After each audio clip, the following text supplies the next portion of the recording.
Welcome to my YouTube channel. My name is Nikku Sharma. I have been a Toronto realtor for over 10 years in the city of Toronto, and today I'm going to talk to you about a topic that I think scares a lot of people: knob and tube wiring. Now, the first thing I'm going to tell you is that you don't need to be afraid of it. It's not a bad thing. It is wiring that is old, that just doesn't have the ability to carry the load on most homes today, and over time it tends to sag and doesn't have proper grounding for 3-prong plugs.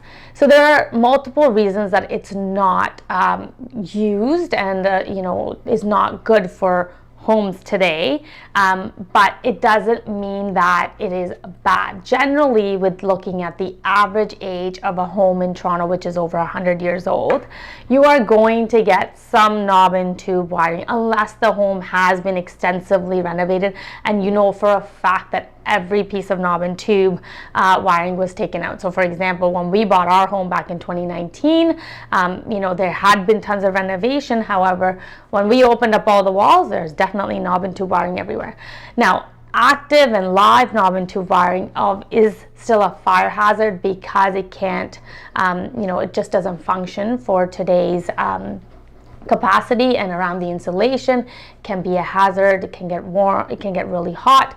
So for all those reasons, knob and tube wiring is something that you don't want too much of in your home, but a little bit. A lot of the homes that I show, one of the common things that I see is one of the front porch light, there is knob and tube wiring for that, but generally in the home it has been replaced and not live. It may still be there, but just not live. So don't be afraid of knob and tube wiring. It doesn't mean that you have to renovate the home extensively right away. There are insurance companies that will insure the home as well. They may have conditions as to how much knob and tube wiring you can have in the home, and the home inspectors can do a check. I mean, it can be invasive because obviously knob and tube wiring, any wiring, is behind walls. So to figure out exactly how much exists in a home may not be an easy task.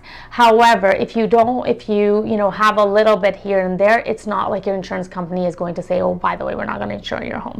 So that is not something you need to be afraid of, and it is something that you will most likely see in home inspection reports. So I know a lot of clients, when we are reviewing home inspection reports, they automatically kind of go with a red flag and get a little bit panicked when they see knob and tube wiring. And again, that is not something that you need to panic about. It is something that you need to figure out the solution for. So whether there's too much, whether it needs to be replaced, whether it's something that you're planning on renovating, is it a home that you're going to renovate anyways, or it's not. If there is a lot, then obviously you have to understand that the capacity of that home may not align with what you need in that home, right? So when we built these homes, or well, not we, but when these homes were built many, many years ago, we didn't have, furnaces and air conditioner units that pulled on so much of the electricity in order to heat and cool down our homes. We didn't have so many pot lights in the ceilings, and all of that added on with technology and obviously the electricity that you need for technology. The capacity isn't there with knob and tube to be able to support this kind of electrical usage. So today, you won't see homes being built with knob and tube, but historically they are there. It's not something you need to be afraid of. It is very, very common, and it just comes out. At the end of the day, if it's not live, it doesn't bother anybody. It may be in your ceilings, it may be in the walls. It's not going to, impact your day-to-day. It is more of a knowledge piece. So it's not something you need to be afraid of. It is actually something that you should educate yourself on more, because if you are looking to purchase in the city of Toronto, it is probably something that you will come across at some point or another, especially if you buy a home and you know that eventually you will renovate it. Like, we ended up finding so much knob and tube in our house. We knew that we had a little bit, but the amount that we ended up actually finding was quite surprising.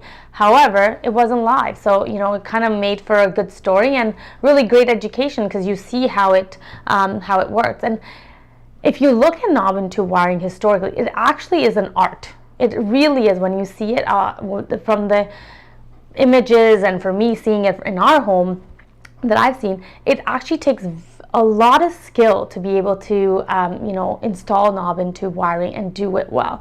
And over time, those wires tend to sag, and there's multiple reasons why it doesn't work, but it's not like an electrician today. The electricians back then really had their work cut out for them, let me tell you, to be able to stretch these lines properly, connect them properly. And now, we have to ground our electrical, and knob and tube wasn't grounded.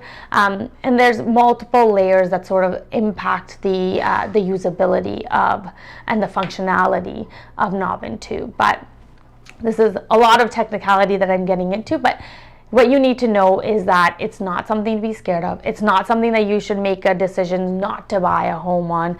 And it is something that you should be ready to encounter when you get into the process of buying a home in Toronto. So hope you found this helpful, and I hope that it gave you some light if you are thinking about buying a home with knob and tube, and that was kind of your hesitation.